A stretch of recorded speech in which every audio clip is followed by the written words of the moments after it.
रामनगर नाम के एक गांव में राजा राम अपनी पत्नी कमला और बेटे आकाश के साथ रहा करता था। राजा राम के पास अपनी कोई खेती नहीं थी। राजा राम सब्जी बेचने का काम करता था। उस गांव में शहर से एक सेठ अक्सर आता और गांव वालों का अनाज खरीदता था और गांव वाले उस सेठ को ही अपना अनाज बेचते थे। एक दिन सेठ को उस गांव में ही शाम हो जाती है। वो सोचता है, क्या करूं? आज तो बहुत देर हो गई है। आज तो समय का पता ही नहीं चला। अगर मैं अब निकलूंगा तो पता नहीं शहर कब पहुंचूंगा। मुझे लगता है आज रात मुझे इसी गांव में रुकना होगा।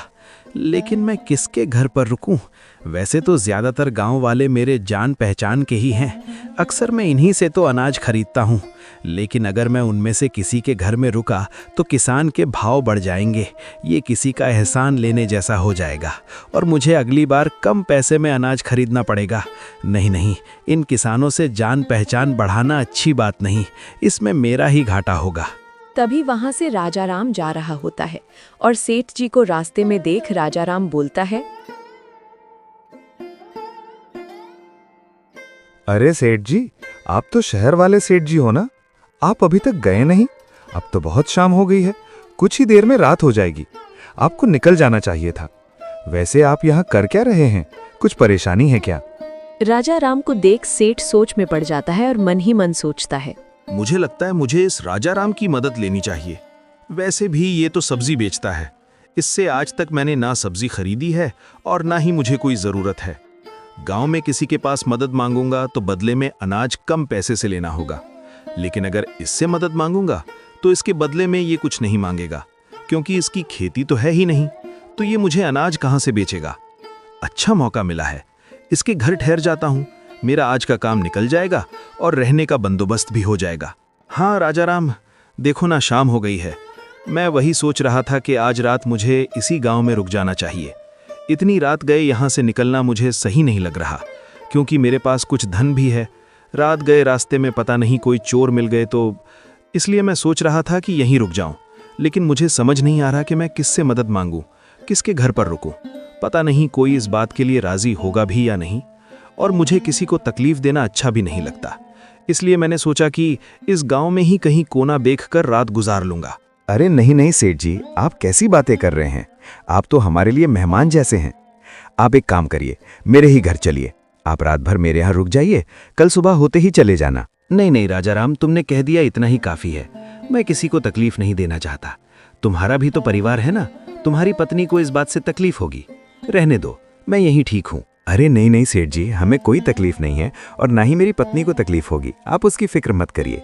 आप चलिए मेरे साथ। और वैसे भी हमारा घर 2 कमरे का है। आप एक कमरे में रह जाना, मैं और मेरा परिवार एक कमरे में सो जाएगा। कोई दिक्कत नहीं है। आप चलिए मेरे साथ। अच्छा ठीक है, अब तुम इतना कह रहे हो तो मैं चलने के लिए तैयार हूँ। वैसे राजा राम, तुम्हारा बहुत बहुत शुक्रिया। तुम्हारा तो मुझसे कोई लेन देन भी नहीं है, फिर भी तुमने मेरी इतनी मदद की। सचमुच तुम बड़े ही नेक दिल हो। सेठ भानु प्रताप को लेकर राजा राम अपने घर जाता है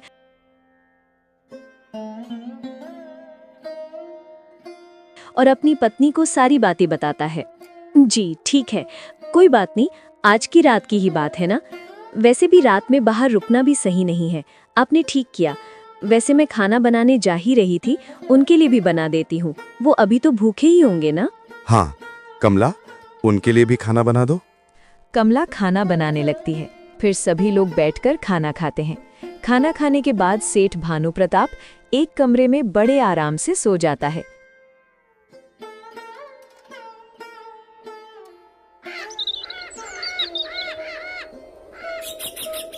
और फिर दूसरे दिन, अच्छा राजा राम, अब मैं चलता हूँ। तुम्हारा बहुत बहुत शुक्रिया राजा राम। तुमने मेरे लिए बहुत अच्छी व्यवस्था की।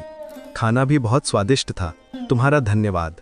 कोई बात नहीं सेठ जी, अब आप जाइए और आराम से जाना। सेठ वहां से चला जाता है।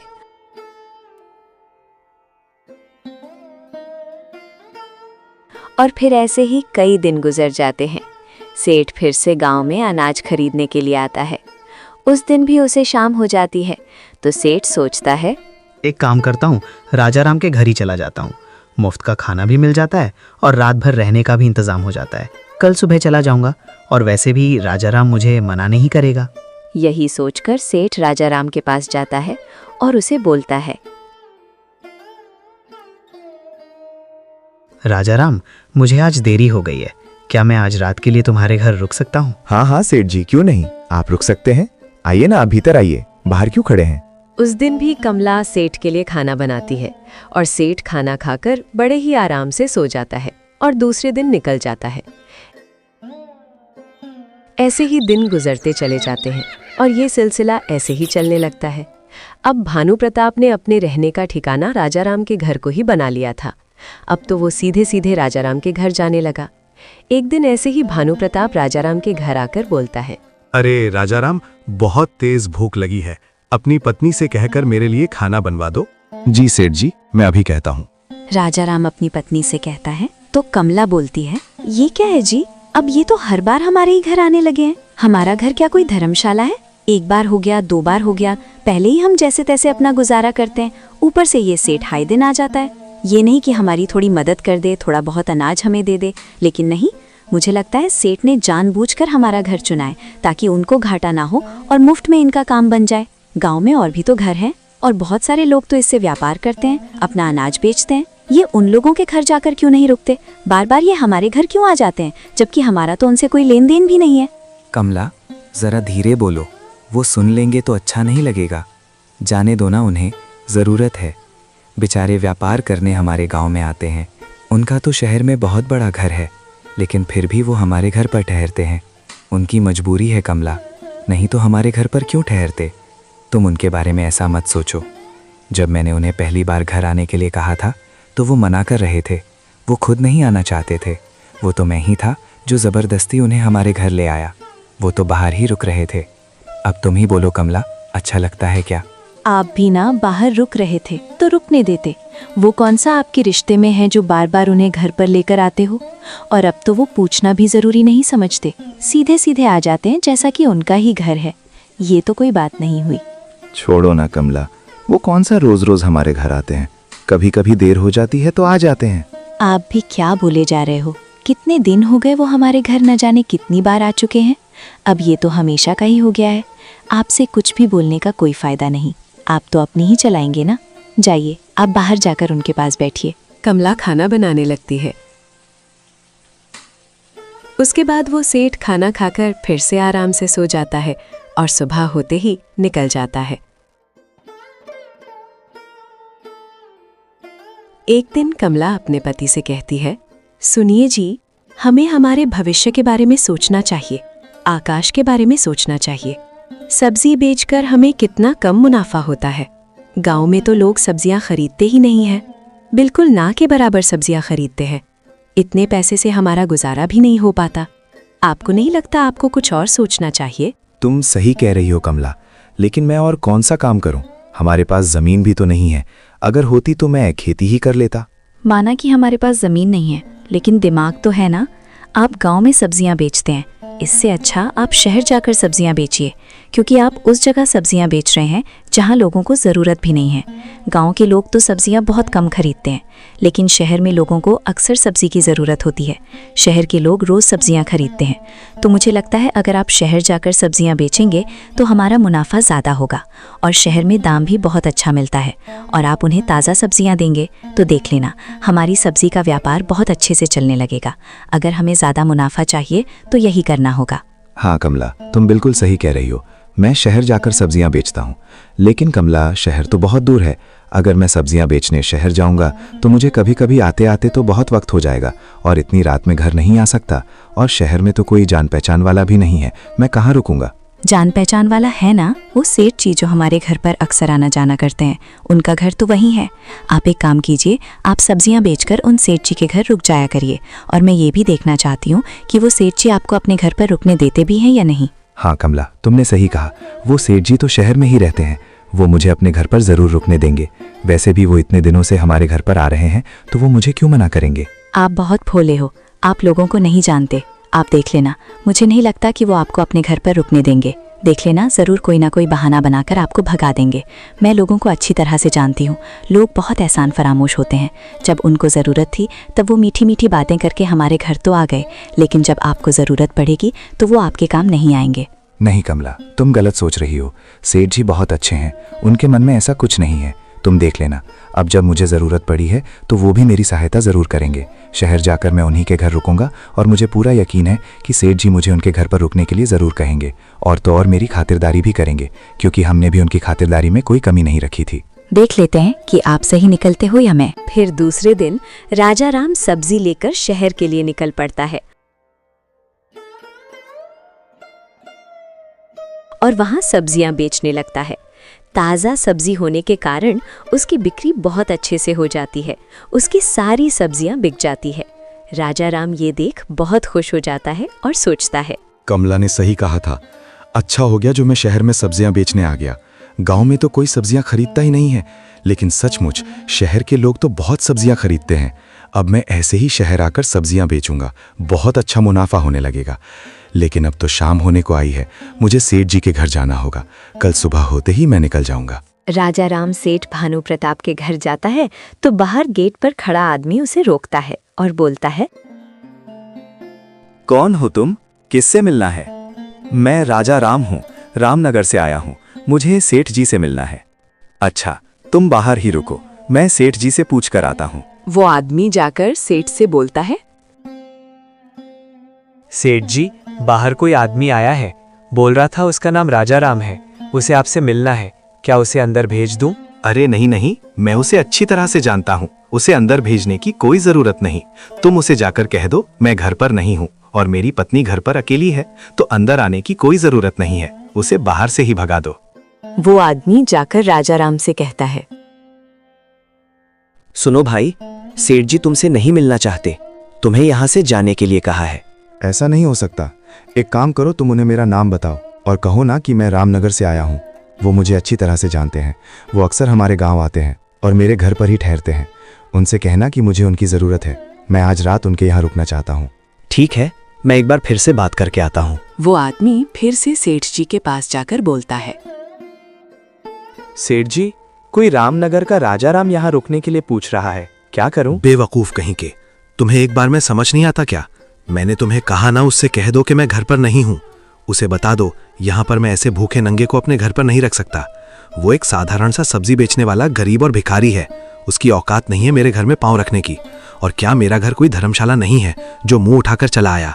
उसे बाहर से ही भगा दो। उस आदमी को ये सुन बहुत बुरा लगता है और वो राजा राम से जाकर कहता है, सुनो भाई, सेठ जी ने मना कर दिया है, तुम यहाँ से चले जाओ। अरे ऐसे कैसे? तुम सेठ जी को ठीक से बता ही नहीं रहे हो कि मैं कौन हूँ। मैं कह रहा हूँ ना, मैं सेठ जी का करीबी हूँ। सेठ जी अक्सर मेरे घर पर रहते हैं। एक काम करो, तुम मुझे अंदर जाने दो, मैं सेठ जी से बात करता हूँ। नहीं रुको, तुम अंदर मत जाओ। देखो भाई, तुम इन बड़े लोगों को नहीं जानते, ये छोटे लोगों के मुंह नहीं लगते। भले ही ये तुम्हारे घर ठहरते होंगे, लेकिन अब वो तुम्हें अपने घर पे रुकवाना नहीं चाहते। दरअसल सेठ जी घर पर ही हैं, लेकिन उन्होंने मुझे ये कहा कि मैं तुमसे कह दूं कि वो घर पर नहीं है और उनकी पत्नी अकेली है। तुम्हें अभी भी समझ नहीं आ रहा कि वो जानबूझकर ये कह रहे हैं, और उन्होंने मुझसे कहा कि मैं तुम्हें यहाँ से जाने के लिए कह दूं। इन बड़े लोगों की नज़र में हम जैसे छोटे लोगों की कोई औकात नहीं होती। वो अपना काम तो निकलवा लेते हैं, लेकिन जब हमारी बारी आती है तब अपना असली रंग दिखाते हैं। राजा राम को ये सब सुन बहुत बुरा लगता है, उसका दिल टूट जाता है। मेरी पत्नी सही कहती थी, मैंने ही उसकी बात नहीं मानी। मैं सेठ जी को समझ ही नहीं पाया। इतने बड़े शहर में मैं तो किसी को जानता तक नहीं। अब मैं कहाँ जाऊंगा, कहाँ रहूंगा, मेरे तो कुछ समझ नहीं आ रहा। फिक्र मत करो मेरे भाई, एक काम करो, मैं अभी घर ही जा रहा था, मेरे साथ मेरे घर चलो, आज की रात वहां काट लेना। फिक्र मत करो, मैं अकेला ही रहता हूं, मेरे घर दूसरा कोई नहीं है। सुबह होते ही चले जाना, और याद रखना, यहाँ कोई किसी का नहीं होता, सब लोग मतलबी होते हैं। इन बड़े लोगों पर कभी भरोसा मत करना। तुम्हारा बहुत बहुत धन्यवाद, तुम सच कह रहे हो, मैं आइंदा याद रखूंगा। राजा राम उस रात उसके घर पर ठहर जाता है और सुबह होते ही घर चला जाता है। घर जाने के बाद अपनी पत्नी को सारी सच्चाई बताता है। मैंने तो आपको उस दिन ही कहा था, आपने ही मेरी बात नहीं मानी। अब आने दीजिए उस सेठ को, उसे दरवाजे से ही ना भगाया तो मेरा भी नाम कमला नहीं, एहसान फरामोश कहीं का। इतने दिनों तक यहाँ मुफ्त में खाता रहा, हमने उसे अपना एक कमरा तक दे दिया था ताकि वो आराम से सो सके, उसे किसी बात की दिक्कत ना हो। और उसका शहर में इतना बड़ा घर होने के बावजूद उसके पास आपके लिए थोड़ी सी जगह तक नहीं थी। उसे जरा भी शर्म नहीं आई। जब आपको उसकी जरूरत पड़ी तो उसने झूठ बोलकर आपको वहां से भगा दिया। जाने दो कमला, उसे ऊपर वाला देखेगा। और हाँ कमला, आज के बाद मैं भी उसे यहाँ रुकने के लिए मना कर दूंगा। आने दो उसे। कुछ दिन ऐसे ही बीत जाते हैं।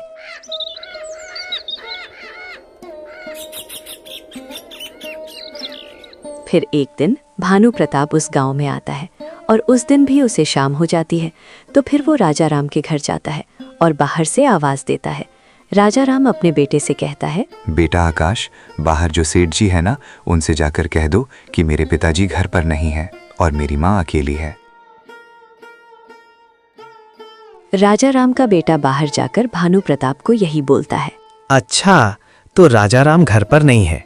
कोई बात नहीं, एक काम करो, तुम तुम्हारी माँ से जाकर कह दो कि हमारे लिए खाना बना दे और हाँ, हमारे सोने का इंतजाम भी कर दे।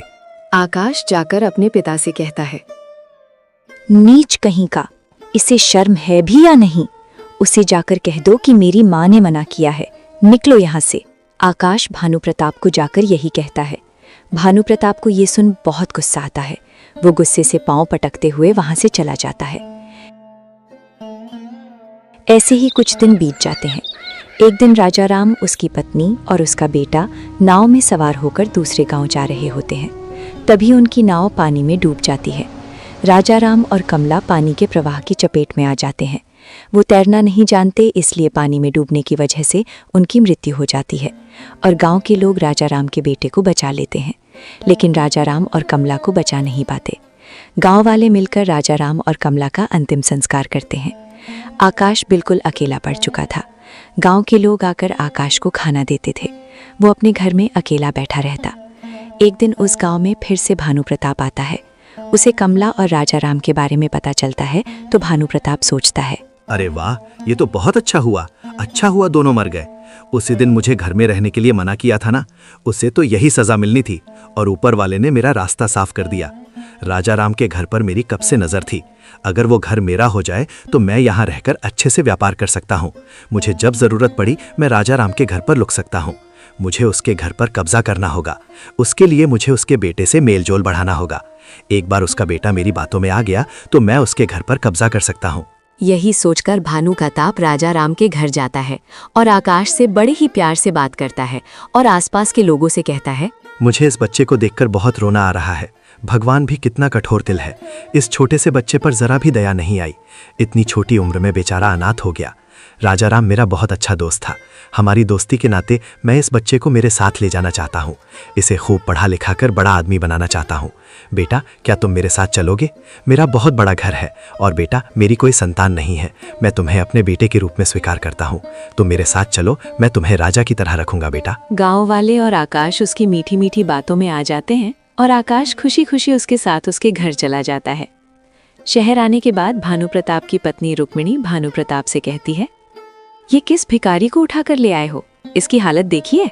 कौन है ये लड़का? अरे रुक्मिणी, ये लड़का राजा राम का लड़का है। राजा राम और उसकी पत्नी अब इस दुनिया में नहीं रहे और उस गांव में राजा राम का एक घर है जिस घर पर मेरी कब से नजर है। मैं उस गांव में जब भी व्यापार करने जाता हूँ, मेरे ठहरने के लिए वो घर मुझे चाहिए। और तो और मैं उस जमीन पर भी व्यापार कर सकता हूँ। वहाँ पर मैं अपने गोदाम बनवा सकता हूँ और उसके लिए मुझे इस आकाश को वहाँ से निकालना था। इसलिए मैं उसे अपने पास लेकर आया। और तुम चिंता क्यों करती हो? मैं तुम्हारे लिए मुफ्त का नौकर लेकर आया हूँ। ये जीवन भर हमारी गुलामी करेगा और वो भी मुफ्त में। तुम्हें जो काम इससे करवाना है तुम करवा सकती हो और इसे हमें कभी तनख्वाह देनी भी नहीं पड़ेगी। ये हमारे लिए मुफ्त का नौकर है, ऐसा ही समझो। क्या बात कर रहे हो? मुझे ये लड़का मेरे घर में नहीं चाहिए। हमारी एक लड़की है, वो इसके साथ रहेगी तो वो भी इसके जैसे बन जाएगी। मैं अपनी बेटी के ऊपर इसकी परछाई भी नहीं पड़ने दूंगी। ये देहाती और गवार है। हमारी बच्ची भी इसके साथ रहकर ऐसी ही हो जाएगी। इसकी और हमारे बच्चे की कोई बराबरी नहीं है। मैं इसे घर में नहीं रहने दूंगी। रुक्मिणी, लेकिन मैं क्या करूं? ये बच्चा वहीं रह रहा था। मैं गांव वालों से झूठ बोलकर इसे यहाँ लेकर आया हूँ। अगर मैं इसे यहाँ नहीं रखा तो वो घर मेरा कभी नहीं हो पाएगा और मुझे किसी भी हालत में वो घर और वो जमीन चाहिए। तुम सोच नहीं सकती रुक्मिणी, इससे हमारा बहुत फायदा हो सकता है, हमारा व्यापार और बढ़ सकता है। अगर आपको वो घर ही चाहिए तो इस बच्चे को यहाँ रखने की क्या जरूरत है? इसे कहीं बाहर छोड़ आओ। रुक्मिणी, ये बात मेरे दिमाग में आई थी, लेकिन ये बच्चा गांव का बच्चा है, देहाती है, बेवकूफ नहीं है, ये बहुत होशियार है। अगर मैं इसे कहीं छोड़कर आ गया तो ये कैसे न कैसे अपने घर तक पहुंच ही जाएगा और गांव वालों को मेरी सच्चाई भी बता देगा। मैं इसे कहीं भी छोड़ नहीं सकता। अगर ऐसी बात है तो आप एक काम कीजिए, इस बच्चे के हाथ पैर बांधकर इसे जंगल में फेंक आइए। वो अपने हाथ पैर खोलकर तो वहाँ से भाग नहीं सकता ना। और तो और जंगल में जंगली जानवर बहुत होते हैं, वो इसे जिंदा नहीं छोड़ेंगे, इसका काम तमाम कर देंगे। हाँ रुक्मिणी, तुम सही कह रही हो, मैं ऐसा ही करता हूँ। भानु प्रताप आकाश के पास जाकर उसे कहता है, बेटा आकाश, तुम्हें ना ननिहाल में तुम्हारी नानी बुला रही है, चलो मैं तुम्हें छोड़कर आता हूँ। आकाश अपनी नानी का नाम सुनकर बहुत खुश हो जाता है और खुशी खुशी सेठ जी के साथ जाने के लिए तैयार हो जाता है। सेठ जी उसे जंगल ले जाकर रस्सी से बांध देते हैं और उसे वहां छोड़कर वहां से निकल आते हैं। आकाश जोर जोर से रोने लगता है। तभी वहां पर शहर का सबसे बड़ा रईस आदमी शिव प्रसाद वहां से गुजर रहा होता है और आकाश की आवाज सुनकर इसके पास क्या पहुंचता है। अरे बेटा, तुम यहाँ कैसे? और तुम्हें किसने बांधा? रुको, मैं तुम्हें अभी खोलता हूँ। शिव प्रसाद आकाश को खोल देता है और उससे पूछता है, अब बताओ बेटा, तुम्हारी ये हालत किसने की? तुम यहाँ कैसे आए? तुम्हारे माँ बाप कहाँ हैं? मेरे माँ बाप नहीं हैं, वो मर चुके हैं। मुझे एक सेठ जी झूठ बोलकर मेरे घर से यहाँ लेकर आए थे और उन्होंने मुझे यहाँ आकर बहुत मारा और पेड़ से बांध दिया। मैं नहीं जानता वो कहाँ रहते हैं, उनका नाम क्या है। मैंने कभी उनसे उनका नाम नहीं पूछा। वो गांव में हमारे घर में आते रहते थे, बस मुझे इतना ही पता है, मुझे उनके बारे में कुछ नहीं पता। अच्छा कोई बात नहीं, तुम एक काम करो, तुम मेरे साथ मेरे घर चलो। मेरी कोई संतान नहीं है। तुम्हारी बातें सुनकर तो ऐसा लग रहा है मानो ईश्वर ने मेरी सुन ली। बेटा, मुझे एक संतान की ज़रूरत है। मेरे पास सब कुछ है बेटा, लेकिन मेरी कोई संतान नहीं है। मेरी पत्नी की भी यही इच्छा है कि हमारा भी एक बेटा हो, लेकिन बेटा हमारा बेटा हो पाना असंभव है। हम कभी माँ बाप नहीं बन सकते, वो तुम नहीं समझोगे बेटा। लेकिन मैं इतना जानता हूँ कि आज अगर तुम मिले हो तो इसके पीछे ज़रूर ईश्वर की कोई लीला है। वो भी यही चाहते हैं कि तुम हमारे साथ हमारा बेटा बनकर रहो। नहीं सेठ जी, मैं आपके साथ नहीं आऊँगा। वो सेठ जी भी मुझे यही बोलकर घर ले गए थे कि बेटा बनाऊंगा, और घर पर जाकर देखा तो उनकी एक बेटी पहले से थी। उन्होंने गांव में झूठ बोला कि उनकी कोई संतान नहीं है। आप भी झूठ बोल रहे हो। आप भी घर ले जाकर मुझे मारोगे और मुझे कहीं फेंक दोगे। मैं आपके साथ नहीं आऊँगा। अगर मुझे तुम्हें मारना ही था तो मैं यहाँ आकर तुम्हें खोलता नहीं ना। तुम डरो मत बेटा, मैं उसके जैसा नहीं हूँ। तुम एक बार मेरे घर पर तो चलो। मैं तुमसे वादा करता हूँ, मैं तुम पर कभी हाथ नहीं उठाऊंगा। मैं तुम्हें बहुत प्यार से रखूंगा। मेरा घर बहुत बड़ा है, तुम वहाँ चलकर तो देखो, तुम्हें बहुत खुशी होगी। तुम अपने सारे गम भूल जाओगे। चलो बेटा। आकाश शिव प्रसाद पर भरोसा कर लेता है और उसके घर चला जाता है।